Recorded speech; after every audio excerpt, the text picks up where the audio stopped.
세무회계 시험이 이번에 굉장히 어려웠잖아요. 이번 시험 같은 경우에는 그래서 변수가 많은 시험이었어요. 실제로도 실력이 충분한데도 불구하고 이제 시험장에서 당황해가지고 떨어진 여러분들도 지금 나 붙을 수 있었는데 당황해가지고 지금 떨어진 사람도 분명히 있을 거고요.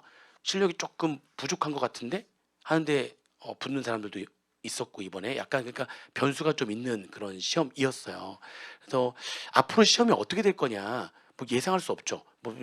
뭐 퐁당퐁당 이렇게 되는 것도 아니고 어쨌든 한번 어렵게 나오면 몇 년 계속 어렵게 나온 적도 있고 좀 평이하게 나왔을 때 몇 년 연속해서 평이하게 나온 적도 있고 하기 때문에 그래서 준비를 하는데 여러분들이 이제 잘 생각하셔야 될 게 뭐냐면 이번 시험 같은 경우는 확실하게 어려운 게 맞았어요. 제가 이번에 해설하면서 앞에다가 총평을 좀 달았어요. 그리고 제 뒤에 해설이 있는데 이번 시험 같은 경우에는 제가 앞에다 써놓은 게 이거예요. 시험 자체에서 완전히 처음 나온 유형의 문제들이 상당히 많이 있었어요. 그리고 처음 나오는 유형은 아닌데 구석진 부분에서 나온 부분들도 상당히 있었고요. 그래서 그 점수들만 다 뽑으면 그 점수를 보면은 정확히 50점이 되더라고요. 정확히 50점. 적격 분할 경우에 압축기장 충당음 문제가 나왔어요. 첫 번째로 압축기장 충당음 설정에서 과세 예언하는 거. 교재에 있긴 있는데 문제도 하나 있긴 있는데 뭐 완전히 똑같은 문제는 아니니까 적격 분할이고 압축기장 충당음 설정에서 과세 예언하는 문제가 하나 있긴 합니다. 내용도 있고. 근데 이거 안 보는 파트란 말이야 다. 아무도 안 보는 파트여가지고 강의도 다 아무도 안 해요. 잘 이쪽 내용은 강의도 안 하고 교재는 있지만 그냥 아우 이렇게 나온 이거는 나오기가 좀 그래요. 교재 문제도 있지만 풀지도 않습니다. 한번 빼려고 했는데 안 빼놨는데 그래도 물어봤더니 아무도 안 풀었대요. 푼 적이 없대요. 요게 6점짜리로 나왔어요. 이거는 사실은 공부를 누가 하고 들어간 사람은 아무도 없었을 거예요. 그러니까 요 부분은 그냥 날리는 점수가 되겠죠. 그 다음에 양도소득세에서 가업상속공제가 나왔어요. 교재 내용만 있고 이거 문제를 만들지 않았습니다. 그러니까 요 문제가 문제화돼 가지고 나왔거든요. 그래서 수업 시간에 가업상속공제에 대해서 계산하는 거에서 말로 정리는 했지만 실제로 뭐 양도소득세 잘 보지도 않는 뿐만 아니라 본다고 할지라도 좀 구석진 부분이죠. 양도소득세 쪽에서 구석진 부분이라서 이것도 가져간 사람이 없었을 거예요. 가업상속공제에 대한 이거에 대한 2월 과세 요게 8점짜리였어요. 그러니까 이 부분은 가져간 사람이 없었어요. 가져갔다 할지라도 아시잖아요. 한두 번 봐가지고 시험장에서 기억날 것 같아요? 안 난단 말이에요. 그러니까 이걸 봤던 사람들도 시험장 보면 뭐더라? 이렇게 되는 부분이니까 이거를 푼 사람들은 없었단 말이에요. 그러니까 이번 시험에 고득점자는 어차피 없었거든요. 붙은 사람들 다 40점대 아니면 진짜 50 몇 점 맞은 사람이 고득점이었으니까 평균이 20 몇 점이었으니까요. 그럼 말 다 했죠. 그죠? 꽈락률도 78점 몇 %면 거의 80% 이건 말도 안 되는 시험이었는데 그러니까 이렇게 이런 것들이 막 나왔으니까 그렇죠. 문제를 푼 사람들이 아예 없었단 말이죠. 합격한 사람들 물어봤죠. 풀었냐니까 그걸 왜 풀어요? 다 왜 풀어요? 왜 풀어요?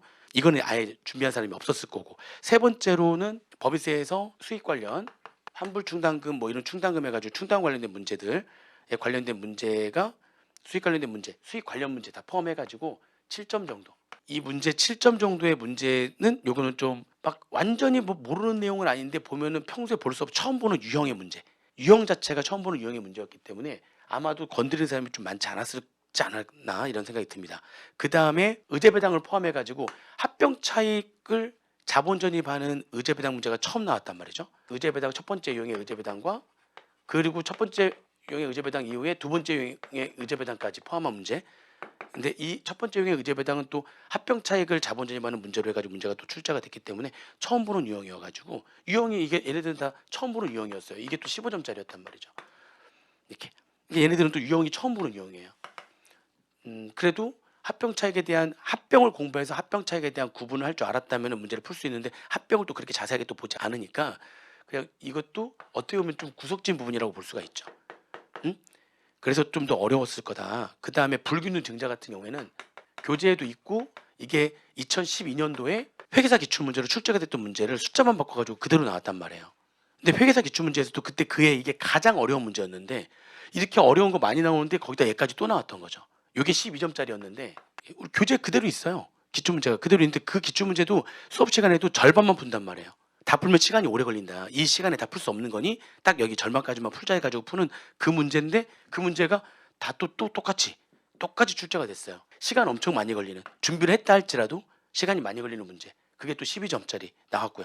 마지막으로 하나 부가가치세에서 의제매입세액이 의제매입세 공제도 처음으로 보는 유형이었어요. 예정신고 때에 재계산해가지고 추징하고 질문은 확정 신고 때인데 예정 신고 때 추징하고 확정 신고 때 그걸 어떻게 처리할 거냐. 이거는 다른 선생님들 문제풀이를 보니까 문제풀이가 또 틀렸어요. 2점짜리밖에 안 되긴 했는데 왜냐면 이게 전체가 8점짜리 4개 질문이 있었기 때문에 그중에 하나의 질문이어서 요 질문 자체는 2점짜리인데 크진 않는데 다른 학원 선생님 몇 명 답을 보니까 다 답을 똑같이 해놨더라고요. 근데 그게 나중에 이제 우리 부가가치세 들어가서 공부할 때 의제에서 공부할 때에 이번 기출문제 또 가지고 또 문제를 얘기를 할 건데 설명을 들으시면 그러네, 다른 학원 답이 틀렸네, 2점짜리밖에 안 되긴 하니까. 근데 지금 이런 문제만 있는 게 아니라 지금 여기 나와 있는 것 중에 얘네들 있죠. 요 문제라든지 여기 문제라든지 문제 안에서 문제에 문제가 있는 부분들이 많았어요. 제가 지금 유튜브로 강의 올려놓은 거 보시면은 그러네, 문제에 문제가 있었네, 문제에 오류도 있었어요. 논란의 여지가 있는 문제 자체 오류가 좀 있었단 말이에요. 문제 자체 자료에도 오류가 좀 있었기 때문에 문제가 그렇지 않아도 어려운데 자료에 오류도 있어가지고 어떤 오류가 있는지 제가 그 문제에서 이렇게 문제 풀면서 이건 이런 오류가 있고 이런 오류가 있다, 이렇게 문제를 내면 어떻게 하냐라고 하는 얘기들을 하거든요. 문제에 또 오류까지 있어가지고 굉장히 문제 풀기 이번에 진짜 힘들었을 거예요. 이게 50점이에요. 정확히 딱 50점입니다. 얘가 어려운 파트하고 구석진 부분까지 합하면 50점. 그러면 공부를 내가 좀 열심히 했다. 공부를 열심히 했다 하면 이 중에서 이거 빼고 나머지는 풀만 했어요.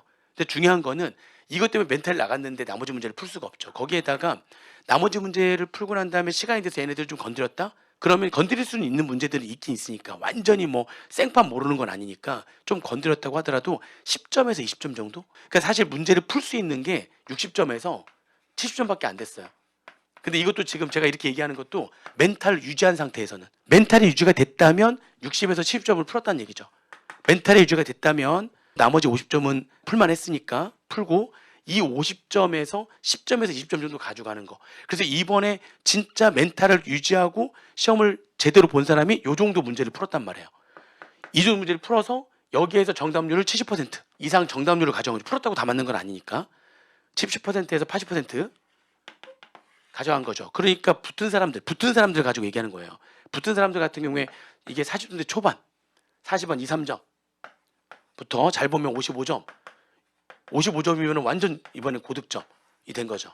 근데 이게 지금 붙은 사람에 대한 얘기라고요. 지금 요게 그렇죠? 이번 시험은 이렇게나 돼버리니까 시험 문제를 딱 보는 순간 멘탈이 일단 나가버려서 문제를 제대로 풀 수가 없었어요. 나머지 50점이 눈에 보이질 않죠.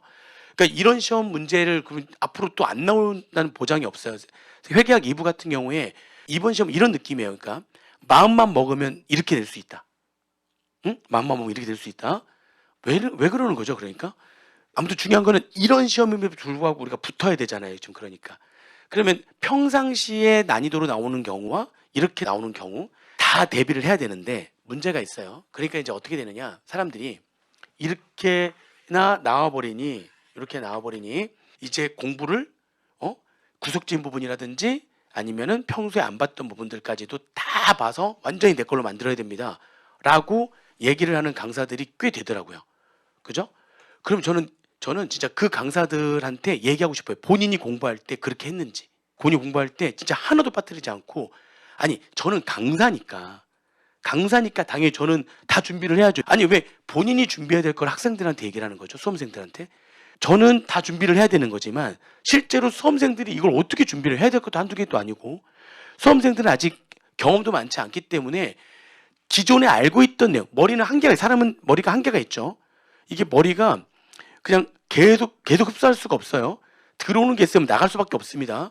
들어오고 나오고 이게 딱 정해져 있기 때문에 내가 무슨 아인슈타인도 아니고 계속 빨아들이면서 쭉쭉쭉 빨아들이는 것도 아니고 안 돼요. 근데 이거를 다 하라고요? 본인도 다 못할 거면서, 그냥 3번만 강의하는 사람도 이거 다 못할 거면서, 일일이 다 구석진 부분 다 못할 거면서, 그러면서 수강생들한테 막 탁 던지고 다 해야 된다. 이제 말은 쉽죠. 이거 안 된단 말이에요. 이걸 어떻게 다 해요? 좋아요. 다 한다고 쳐도 그게 시험장에서 기억이 나겠어요? 안 난다니까요. 한 번, 두 번, 3번 본 거는 볼 때는 했지 모르겠지만 진짜 시험장에 딱 들어가면 전혀 기억이 안 나요. 완전히 내 거가 되지 않는 한 시험장에서는 기억이 안 나요. 수업 시간에 듣고서 막 하고 난 다음에 바로 그날 복습을 할 때도 문제 뭐라고 했더라 선생님이? 이게 기억이 안 나네. 그날 수업 들은 것도 문제 풀 때 기억이 안 나는 게 있는데 1년 내내 준비를 하면서 이렇게 구석진 부분들, 어려운 부분들이 이게 머릿속에 박힌다고요? 안 박힌다니까요. 그래서 이런 걸 공부하라고 하는 거는 이거는 장수생이 되라고 얘기하는 거랑 똑같은 거예요. 이번에 붙은 사람들을 보세요. 이거를 제대로 풀어가지고 붙은 사람이 아니라니까요. 얘기했죠. 이번에 붙은 사람들은 여기서 최대 얼마 풀었다고요? 여기서 최대 푼 게 10에서 20점이에요. 여기서 최대로 푼 게 10에서 20점이라고요. 10점. 심지어는 이거 아예 안 푼 사람도 이번에 붙은 사람 있어요. 42점. 나머지를 다 맞춘 거죠. 그러니까 지금 우리가 해야 될 일은 뭐냐면 구석진 부분을 보는 게 아니에요. 이거 봐봤자 시험장에서 기억도 안 나는데 이걸 왜 봐요? 기억도 안 나요. 물론 수업에 할 겁니다. 할 거예요. 혹시 시험장에서 나올 때 순간적으로 맞아 이랬었지 기억이 날 수도 있거든요. 그러니까 이런 것들을 언급을 하긴 할 거예요.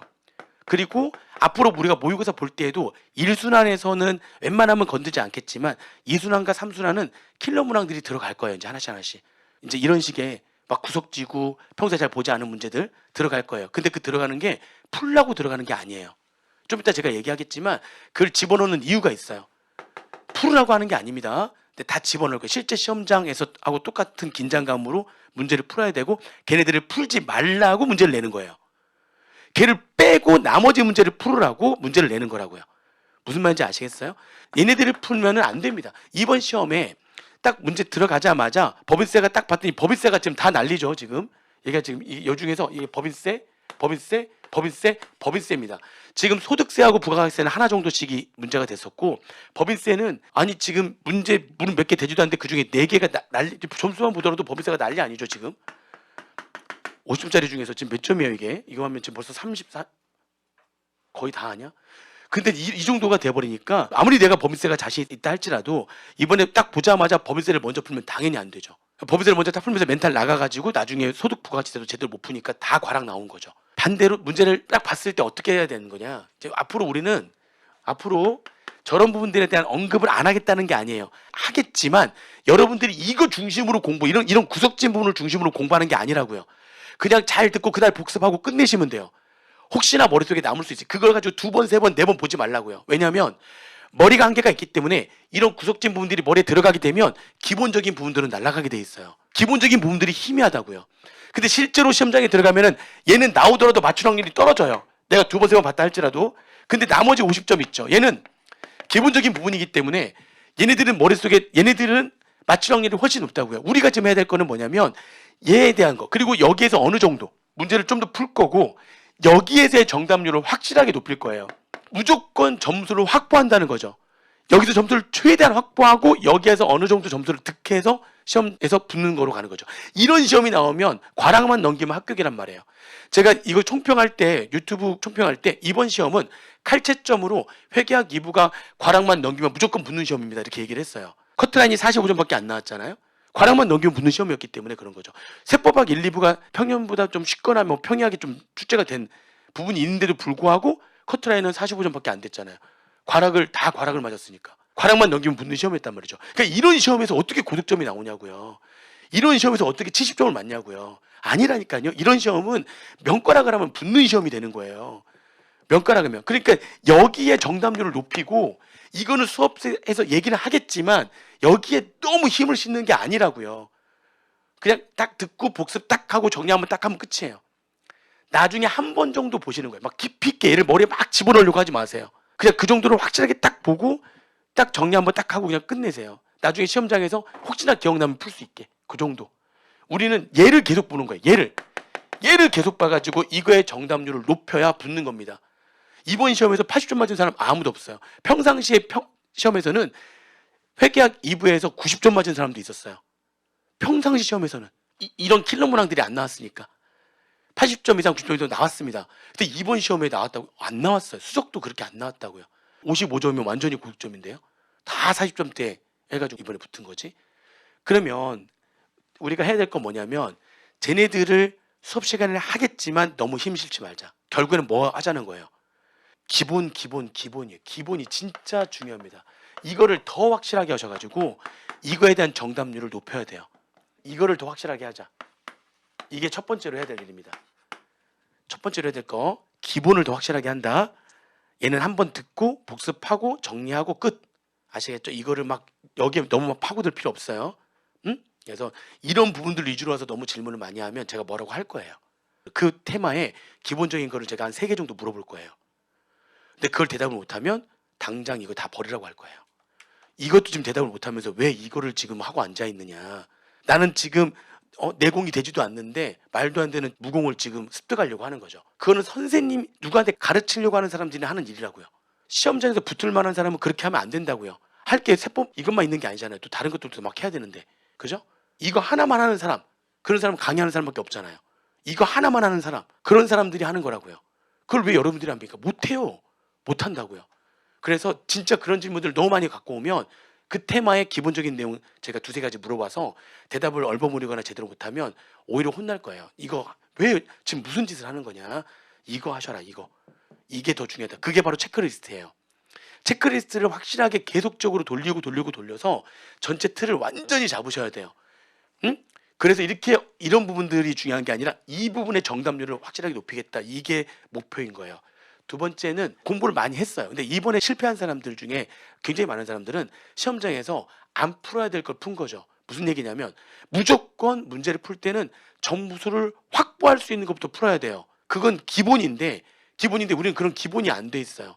왜 안 돼 있냐면 강의를 하고 문제를 풀고 강평을 하면 강평 때 안 와요.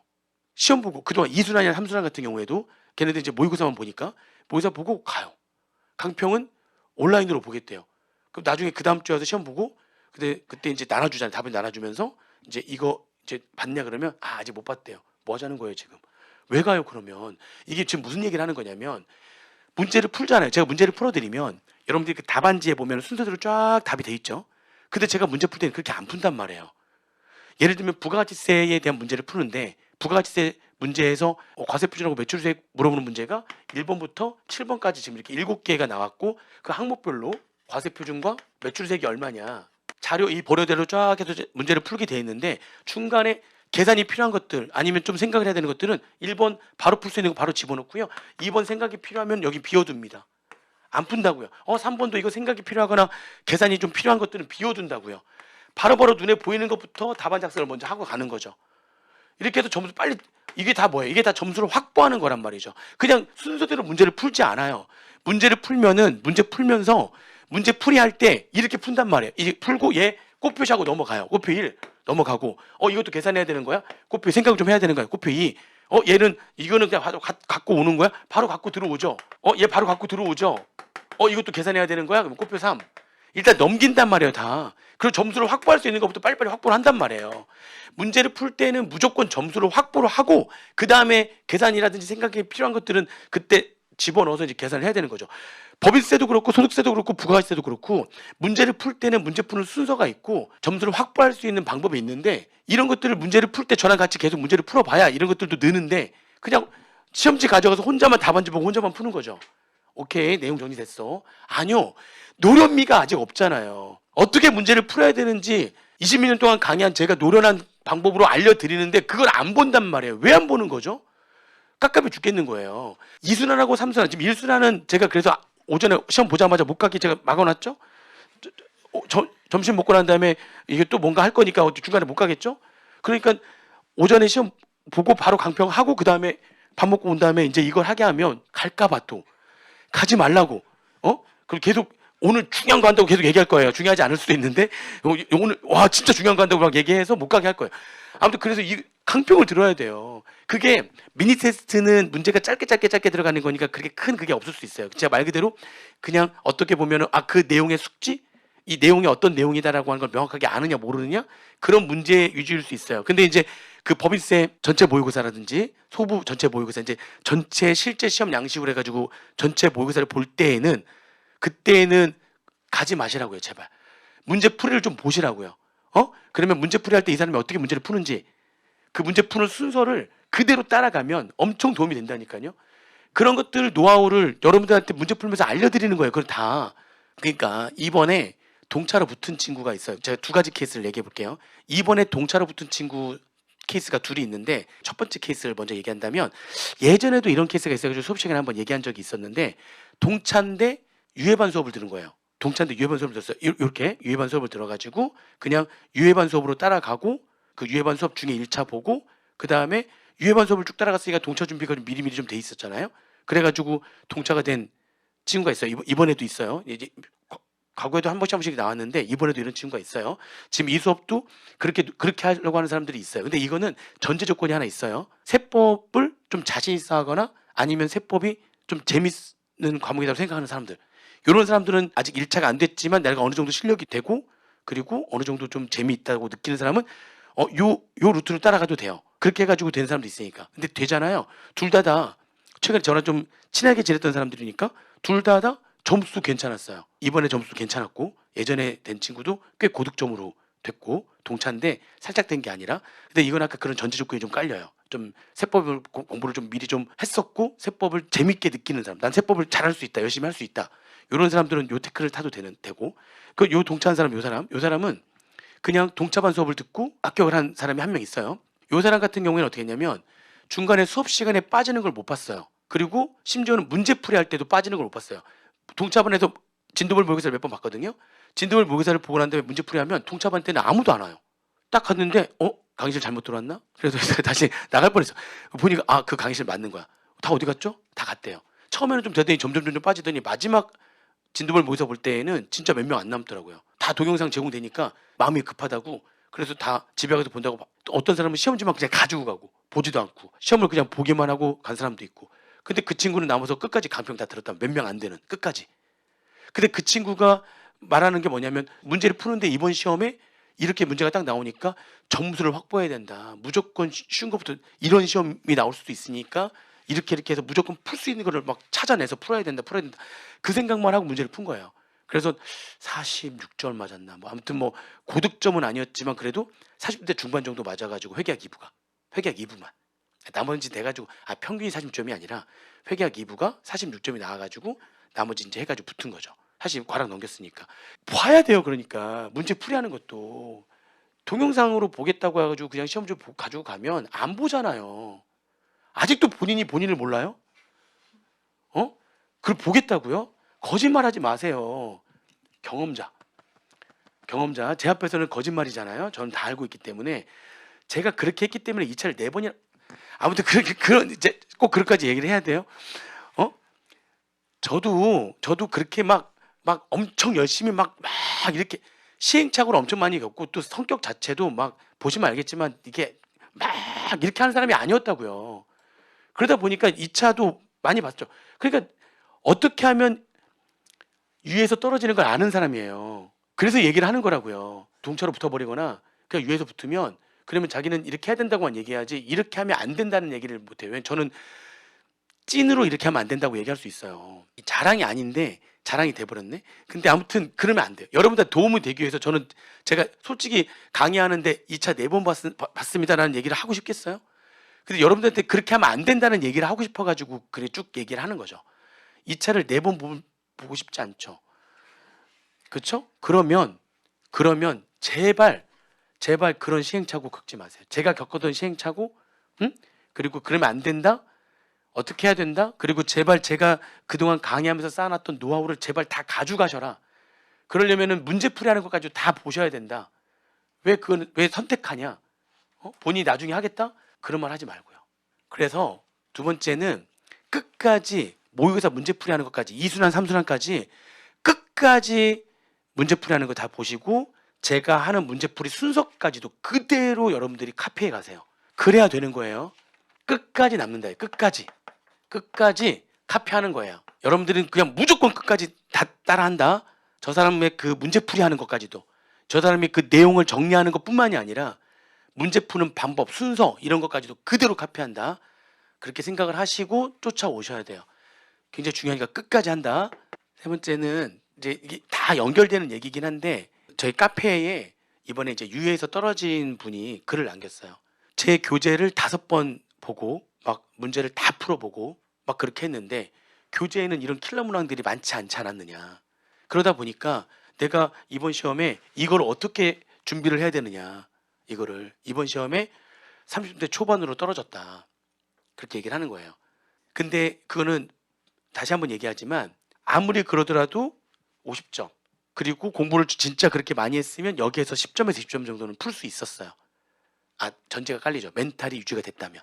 그러면 이 정도로 문제를 푸는데 30대 초반에 나왔다면 정답률이 풀 수 있는 문제에서 정답률이 너무 낮았던 거죠. 근데 그 사람은 아직도 지금 뭘 하려고 하는 거예요? 이런 문제를 내가 어떻게 준비해야 되느냐. 아니 물론 제가 이번에 워낙 킬러 문항들도 나오고 했기 때문에 문제 중간중간에 이제 앞으로 1순환 때는 그런 게 별로 없을 건데 2순환하고 3순환에서는 킬러 문제 집어넣는다고 그랬잖아요. 풀라고 내는 게 아니라고요. 그런 킬러 문항들이 있으면 아까 어떻게 하라고요? 킬러 문항이 있으면 이렇게 문제 푸는 순서, 이게 무슨 말인지 아셔야 돼요. 점수를 확보할 수 있게 문제를 풀어야 된다. 킬러 문항들은 손대는 게 아니에요. 제가 내면 풀라고 내는 게 아니라고 한 거는 걔를 제끼고 풀 수 있는 연습을 하자는 거죠. 걔를 제끼고 문제를 풀어도 킬러 문항이 2개, 3개 나올 수도 있죠. 그럼 그걸 제끼고 문제를 풀어도 이게 킬러 문항이 많이 나오면 어려운 문제죠. 이런 시험은 뭐만 넘기면 되니까 과락을 넘겨야 되는 거니까, 그러면 얘를 제끼고 풀 수 있는 거 위주로 해가지고 과락을 넘기는 연습도 해볼 필요가 있어서 킬러 문항을 내는 거지, 그거를 공부하라고 막 이건 이렇게 하는 거구나 막 공부하라고 내는 게 아니라고요. 응? 점수를 확보할 수 있게 문제풀이를 해야 된다. 그래서 그분도 속상하죠. 그러나 거기다가 팩트를 적었어요. 풀 수 있는 부분에서 정답률이 너무 적었던 거 아니야. 이거를 자꾸 찾으려고 하면 안 된다.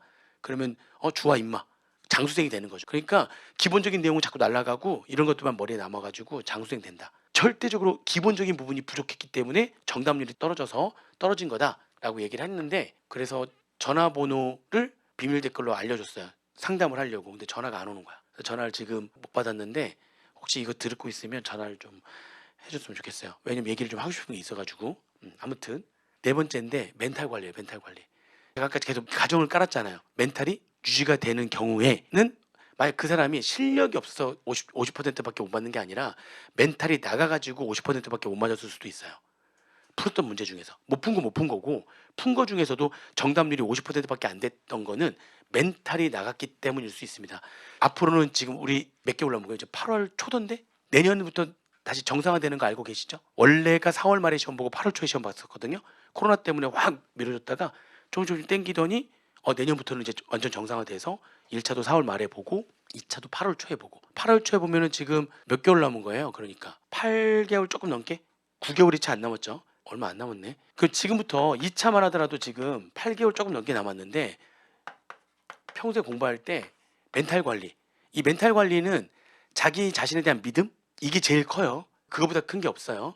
멘탈 관리는 자기 자신에 대한 믿음입니다. 무슨 말이냐면 내가 이런 부분도 수업에 한번 들었고, 일단 이걸 진짜 열심히 할 건데, 체크리스트를 가지고 이걸 진짜 열심히 할 건데, 얘네들도 수업은 이제 할 거니까 얘기는 듣고 한번 정리를 할 거고, 얘는 정말 열심히 했어. 그래서 내가 문제 나왔을 때 얘는 내가 정말 열심히 한 부분에서 나왔을 때는 확실하게 맞춰주고 여기에서 많이 틀린다 할지라도 얘는 한번 봤더라도 많이 틀릴 거예요. 많이 봤어도 많이 틀려요. 이거는 여기는 정답을 정확히 딱 맞추기가 쉽지가 않다고요. 아무리 많이 봐도. 그래서 여기에서 내가 이거를 확실하게 해서 여기에서 점수만 확실하게 맞으면 나는 무조건 붙는다.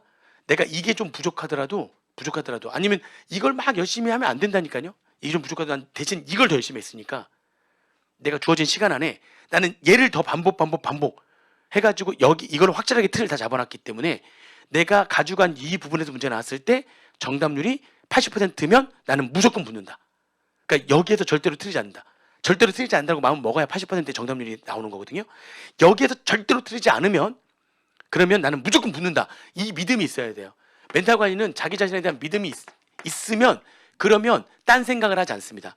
멘탈이 무너지는 거는요, 뭐 하나 문제 때문에 생각에 꼬리에 물리니까 멘탈이 무너지는 거예요. 뭔가 하는데 와, 문제 이렇게 나오면 난 떨어지는데? 자, 이렇게 생각 딱 드는 순간부터는 계속 오늘 하루 종일 안전은 있지만 머릿속에서는 계속 떨어지면 어떻게 하지부터 해가지고 계속 이제 그 생각들만 머릿속에 막 맴도는 거죠. 어려운 문제를 딱 봤어요. 당연히 뭐지? 무슨 문제예요? 아니면 막 문제 푸는데 중간에 막 느낌이 와요. 산으로 가는 느낌이 나요. 이게 아닌 것 같은데? 그리고 딱 풀다 나 이런 식이면 나 이거 내년에 어떻게 이런 생각이 딱 드는 순간 게임 끝난다고요. 뭐가 깨졌으니까 그런 거죠? 믿음이 깨지는 순간 끝나는 거예요. 그러니까 자기 자신에 대한 믿음이 있어야 돼요. 이것만 확실하게 하면, 그리고 여기서 문제가 나왔을 때 내가 정답률이 80% 이상이면 나는 무조건 붙는다. 그게 확신이 있어야 돼요. 확신이. 이번같이 말도 안 되는 이런 시험에서도 이거 좋아. 이게 다 안 풀었다 치더라도 이게 몇 점이었어요? 50. 여기서 80% 맞으면 몇 점인 거예요? 40. 이런 난리가 나는 통에서도 여기에서 내가 80% 맞췄으면 붙는 거였단 말이에요. 평소 공부도 마찬가지고 공부할 때도 이 멘탈이 이렇게 믿음이 있어야 딴 생각을 하지 않고 계속 밀어붙이는 거예요. 딴 생각을 하면 안전은 아예 다 경험자잖아요. 안전은 있지만 공부 하나도 안 하는 거예요. 진도도 안 나가고요. 머리 보는데 이게 튕겨나는 느낌이 막 나는데 경험자. 문제 보면 막 튕겨나는데 머릿속에 들어오는 게 아니라 머릿속에 하나도 안 남았는데 그냥 하루 종일 그냥 앉으면 피고만 하고 그냥 끝나는 거죠. 공부할 때도 멘탈 관리가 돼야 되고요. 시험장에서는 더 멘탈 관리가 돼야 돼요. 시험장에서도 문제 딱 보자마자 어려운 문제 있으면 오케이 일단 제껴. 이번에 좀 심했죠. 이번엔 진짜 심하게 제껴 가는데 그래도 그래 오케이. 아무리 어려운 시험이 이번에 진짜 역대급이었단 말이에요. 이렇게 역대급이더라도 풀 수 있는 건 50점이 있는 거예요. 역대급이더라도 풀 수 있는 게 50점이 있는 거예요. 역대급이 아니면 이렇게 역대급이 아니면 이런 문제들은 많아봤자 20점이에요. 근데 이게 너무 심했죠. 평상시 시험은 어려운 것도 나옵니다. 근데 그게 한 15점, 20점 요 정도 나와요. 그러니까 그런 경우에는 내가 풀 수 있는 게 좀 더 많다 보니까 멘탈이 그렇게까지 나가진 않는데 이번 시험은 멘탈 나갈 수 있죠. 근데 아니라니까요. 다시 한번 얘기하지만 이번 같은 과락률 80%는 정말 드문 경우거든요. 이런 드문 경우는 역대급이라는 거잖아요. 난이도가. 이런 역대급의 난이도에서도 얘는 풀 수 있는 게 50점이 있다는 거예요. 내년에도 이렇게 역대급으로 나올지 안 나올지 모르겠지만 역대급이대로 얘는 있다는 거죠. 그럼 내가 해야 될 거는 뭐예요? 얘를 봐요? 아니죠. 이걸 왜 풀어요, 이거를? 얘를 왜 먼저 풀어요? 풀더라도 나중에 얘를 다 찾아내서 점수를 확보하고 난 다음에 그 다음에 여기서 풀 수 있는 거 몇 개를 골라내가지고 풀어야죠. 수익 관련 문제들도요. 보면은 아 맞아 수업 시간에 들었던 내용 생각하면 아 맞아 이건 다 인정하지 않는 거지. 그러면서 그냥 없애주는 세무적만 하더라도 몇 점은 얻을 수 있었거든요. 여기서 점수 얻을 수 있는 것들이 꽤 있었어요. 있기는. 발라낼 수 있는 것들이.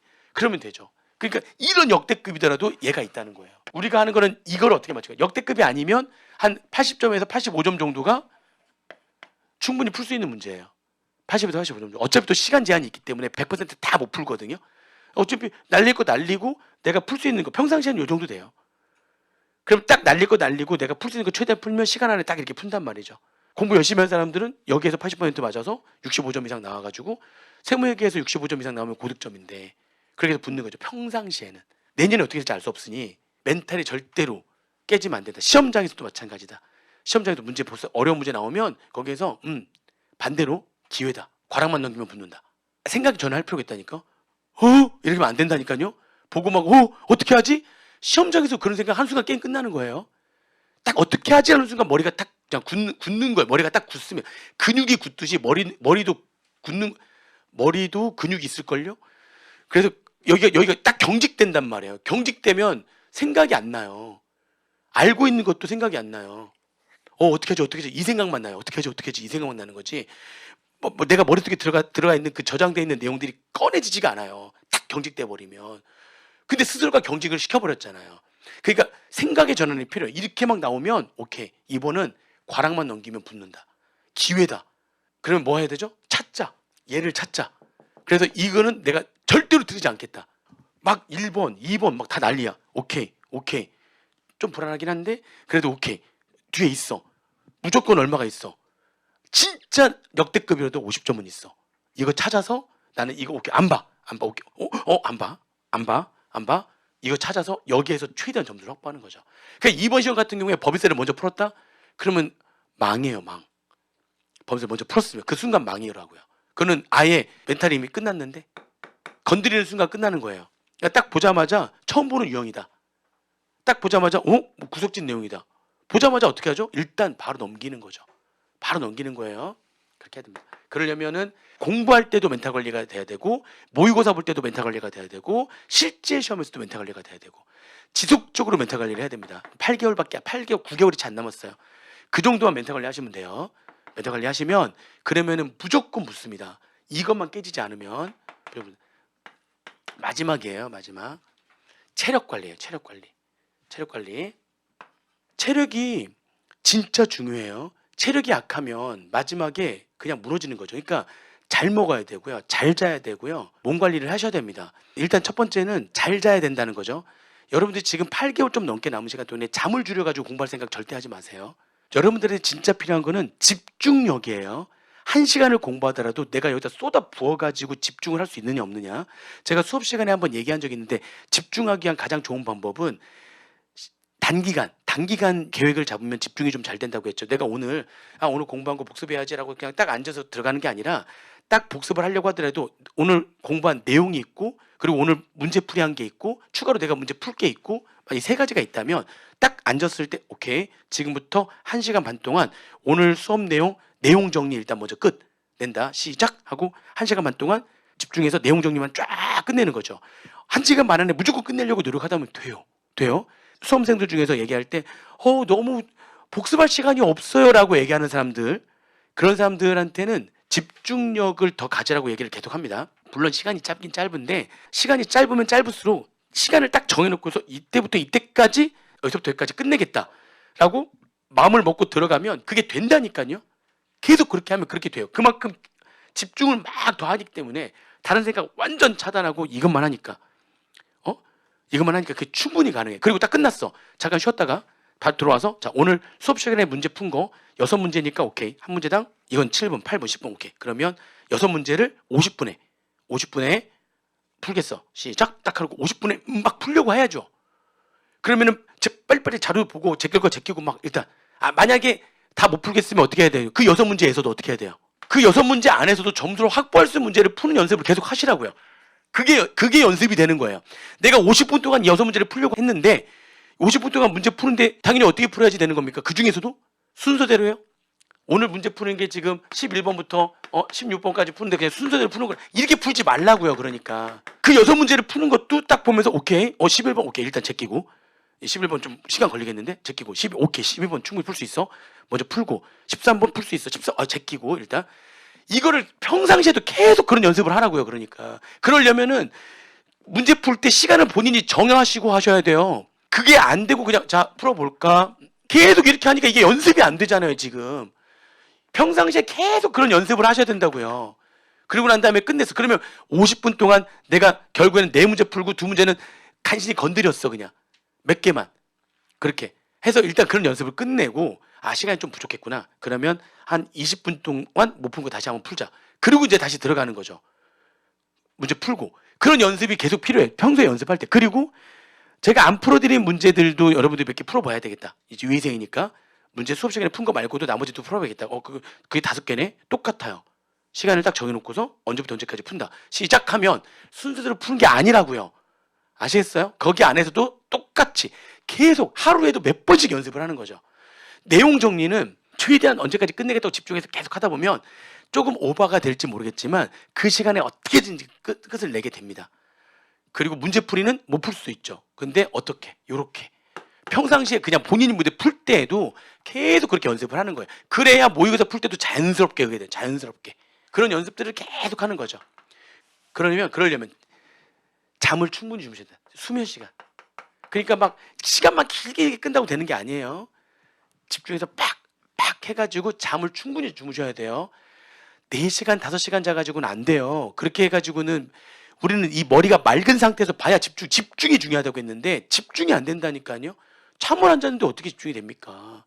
여러분들 지금 한창 때가 아니죠. 이미 한창 때는 그때 끝이에요. 그리고 이미 노화가 시작됐기 때문에 안 돼요. 그 시간을 못 버틴다니까요. 잠을 적게 자면 머리가 맹해가지고 집중을 못 해요. 그러면 진짜 바보 같은 짓을 하고 있는 거예요. 내가 맹해가지고 5시간 보는 거랑 진짜 푹 자서 맑은 정신을 2시간 보는 거랑 그 후자가 훨씬 공부를 많이 하는 거라니까요.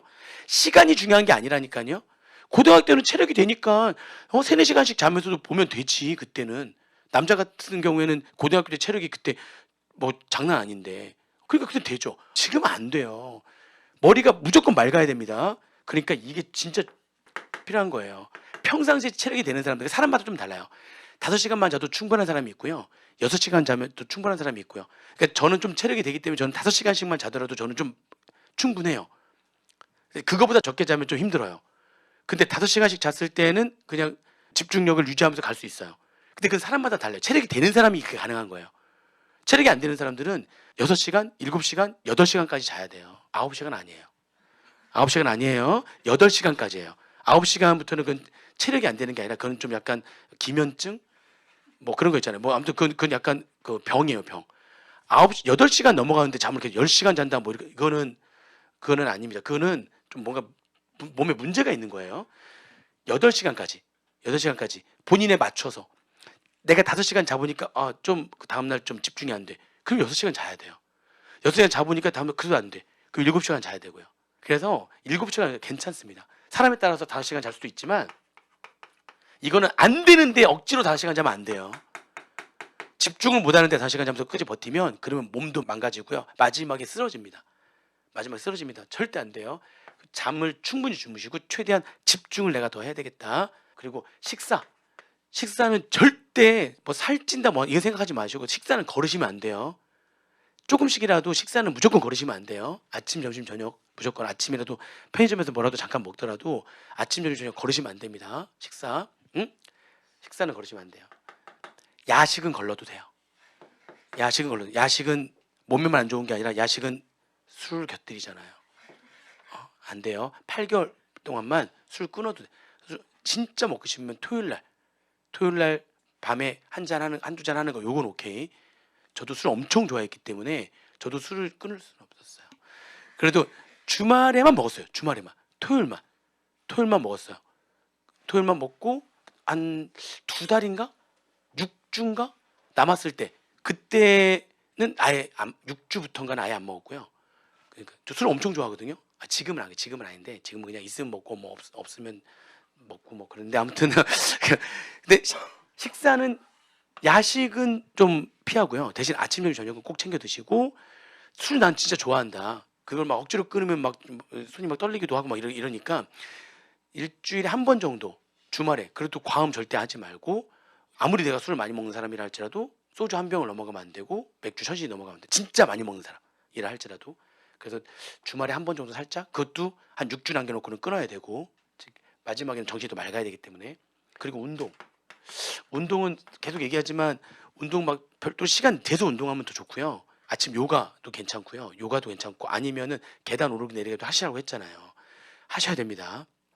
하셔야 돼요. 그래야지 더 집중력도 생기고 그렇습니다. 밥 먹고 난 다음에라도 잠깐 청계천 진짜 좋아요. 그러니까 밥 먹고 주위 좀만 가면 청계천에서 저기까지 한번 이렇게 걸어오는 시간 딱 재면 어디까지 왔다 갔다 하는데 한 30분이다. 그럼 밥 간단히 먹고 30분간 싹싹 하면 소화도 되고 괜찮습니다. 자꾸 조금씩 걷는 것도 있죠. 괜찮습니다. 막 엄청난 운동을 하는 게 아니에요. 그 정도라도 조금씩 움직여줘야 그래야지 몸이 원활하게 돌아갑니다. 너무 움직이지 않고 막 앉아서 공부 안 한다고 되는 거 아니에요. 밥 먹고 아니면 딱 수업 끝나고 잠깐 저녁 식사하고 잠깐 그렇게 해가지고 하루에 2번씩이라도 이렇게 20-30분씩 이렇게 하면은 한 40분 정도 50분 정도 하루에 걷는 거죠. 아니 그러면서 외울 거 외우고 다니면 되죠. 그때 외울 거 들고 가서 그냥 누가 아무것도 하지 말래요. 외울 거 딱 들고 그다음에 그 딱 제목 딱 보고 떠올리면서 답 딱딱딱 떠올리면서 안 떠올리면 체크. 다시 한번 봐야겠다. 이거 왜 안 떠오르지? 체크하고 그리고 질문 보고서 3가지를 말할 수 있다. 근데 딱 한 가지 얘기하고 2-3가지 생각 안 나면 체크. 얘기할 수 있는 얘기하고 그리고 쭉 걸으면서 그거 했다가 와서 잘 안 된 부분 체크 한 부분 다시 빨리빨리 내가 이게 자꾸 이게 잘 왜 안 들어오지 머릿속에 내일은 무조건 맞춰야지 또 정리하고 왔다 갔다 하면서 체크리스트 같은 거 작성한 거 있잖아요. 그거 들고 가면서 그 복습하는 거 하면 되잖아요. 왔다 갔다 하면서 그냥 그 시간을 버리는 게 아니라 그 시간에 그거 하면서 왔다 갔다 하면 한 하루에 50분 정도 25분 정도 왔다 갔다 하면서 50분 정도 그렇게 하는 건 충분히 자기한테도 도움되고 괜찮다니까요. 그 정도의 운동. 그냥 운동하는데 나는 공부 시간이 아깝다. 그럼 그걸 이용해 가지고 겸사겸사해서 체크리스트 복습하는 시간으로 가지시면서 하시면 도움 많이 되니까 이렇게 이 3가지가 돼야 체력 관리가 됩니다. 끝까지 버티고 가는 거예요. 아시겠죠? 잠들이지 마시고 우리가 앞으로 어떻게 해야 되는 거냐 이런 얘기들을 지금 위주로 얘기를 쭉 했는데 저는 저의 실패담 그리고 성공담 그리고 주변에 제가 그동안 20 몇 년 동안 학생들 가르치면서 그러면서 봤던 여러 가지 것들 청출아람들 진짜 많았고 이걸 진짜 해내는 친구들도 있었고 이대로 해내는 친구들이 결과가 다 좋아요. 결과 좋으니까 무조건 따라서 하시면 되고 여러분들은 다시 한번 얘기하지만 이제 끝까지 같이 가는 거예요. 뭐죠? 왜 아무도 얘기 안 하는 거죠 지금? 끝까지 같이 가야 되는 거예요. 그러니까 끝까지 같이 간다. 그래서 내가 끝까지 해내겠다. 응? 중간중간에 멘탈이 흔들린다. 빨리 오세요. 내가 너무 슬럼프가 없을 수 없어요. 우리 공부는 2달에 한 번씩 왔어요. 2달에 한 번씩. 슬럼프가 올 때마다 한 번씩 와서 뭐 이런저런 얘기도 좀 잠깐 해보고 뭐 긴 얘기할 필요 없어요. 이런저런 얘기도 좀 해보고 지금 내가 뭐가 좀 문제가 있는지 스스로 좀 얘기도 좀 들어보고 하면 또 힘도 나고 이렇게 하거든요. 혼자서 끙끙 앓지 말고 뭐가 좀 안 되면 와서 빨리 와가지고 얘기를 한번 해보는 거 좋습니다.